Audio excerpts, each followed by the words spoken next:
German Expressionism was an art movement that was highly delved into before and after the First World War. In 1916, at the height of the war, the German government had banned foreign films. The public were starving for new films, and the demand from theaters to generate films led to an increase in domestic film production, from 24 films in 1914 to 130 films in 1918. When the war ended in 1918, Germany had a foothold on the expressionist market. This in turn produced one of the most influential as well as most famous expressionist film, The Cabinet of Dr. Caligari. This film uses, at the time of its release, new techniques to show how a character feels. Although text is prevalent throughout the film, so we as an audience can understand the story, the text never actually tells us how a character feels. This is all done visually. The film tells us if a character is sad, or happy, or nervous, all by showing us their faces. This technique is still used to great effect today. Another visual aspect of Dr. Caligari is the use of the environment.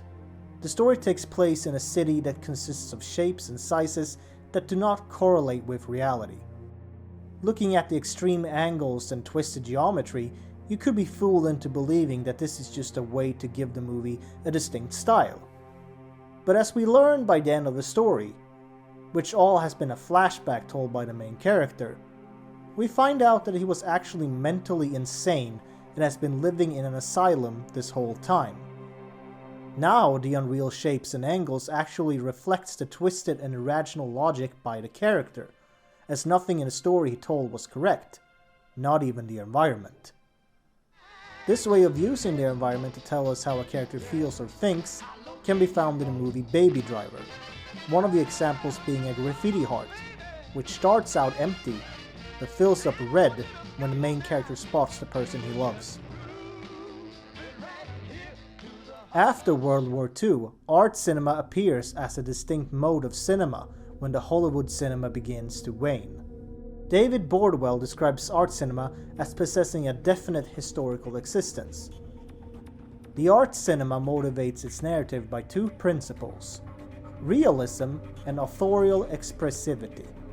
It's focused on real occasions, real problems, societal issues, and turning the camera upon the character rather than the action around them, and the psychological investment with them. Andre Bazin says it was a reaction to the war, rather than the truth and realism. Giuseppe De Santis and Mario Alicata said in 1941, "We are convinced that one day we will create our most beautiful film, following the slow and tired steps of the worker who returns home." Left liberal ideas became the basis of a reborn Italy, and so began the Italian Spring, the new realism.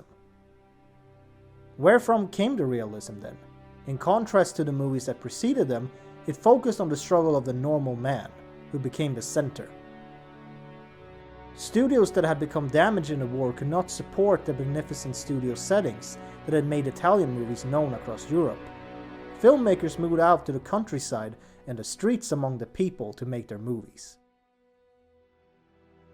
Events such as the invasion of the Allied forces were depicted on screen, but filmmakers soon turned from partisan heroics to contemporary social problems, like widespread unemployment and inflation.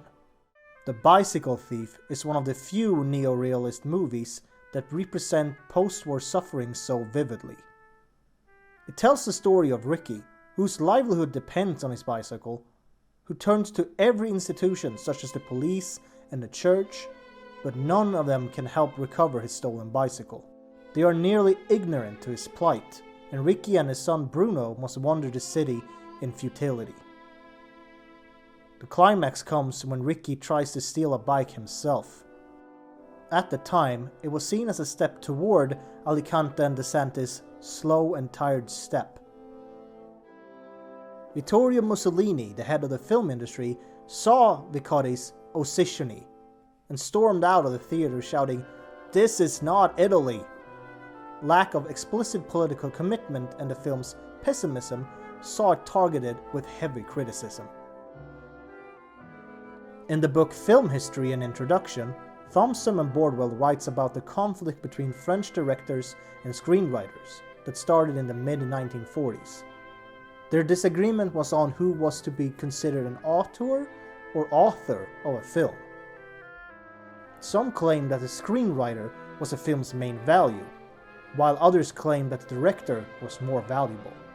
In 1948, Alexandre Astruc, who was a French film critic and film director, claimed that the cinema had achieved maturity and would attract serious artists who would use films to express their ideas and feelings. The filmmaker-author writes with his camera as a writer writes with his pen. In the article, Notes on the Auteur Theory in 1962, Andrew Saris writes that the auteur theory suggests that the way a film looks and moves should have a relationship to the way a director thinks and feels. This means that a group of films, made by the same auteur, should have certain recurrent characteristics of style, giving the auteur a signature that the audience can recognize. This also means that it is important for the auteur to have a distinguishable personality in order to succeed making films with a unique signature. The term auteur is not very established in the game industry, but is rather mentioned in passing, although you could use the term to describe some famous game developers.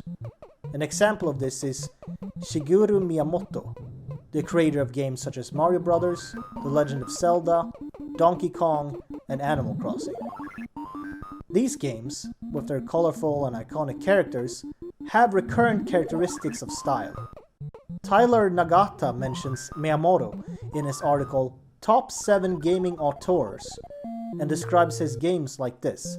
It's the way Miyamoto's games manage to tap into the core of how games should make people feel that makes them so memorable. In conclusion, there is something in his games that can make the audience recognize him as the creator. There are games where the developers tell a story about their own life. That Dragon, Cancer, is a game created by two parents and a small team, who tells the story about how their parents lost their child to cancer. The game is designed to convey the feelings the parents went through during their son's life, both the highs and the lows. If we look at Andrew Saris' explanation of the auteur theory again, the way a film looks and moves should have some relationship to the way a director thinks and feels. We could claim that the parents that was part of the development team are the auteurs of that Dragon Cancer. The game consists of their feelings and thoughts, and they tell their own story the way they want to tell it. This opportunity to tell their story their own way and have a say in every part of the process is facilitated by the fact that this is an indie game with a small team of developers. Games differ from films in a way the player can interact with the media and change the content of the game. This can make the use of the term auteur difficult. If the player can influence the narrative and how the story is told, can you actually decide who is to be named the auteur? In games like these, the auteur theory is inverted. Art games are games that are created to leave an impression and to produce some kind of reaction from the player.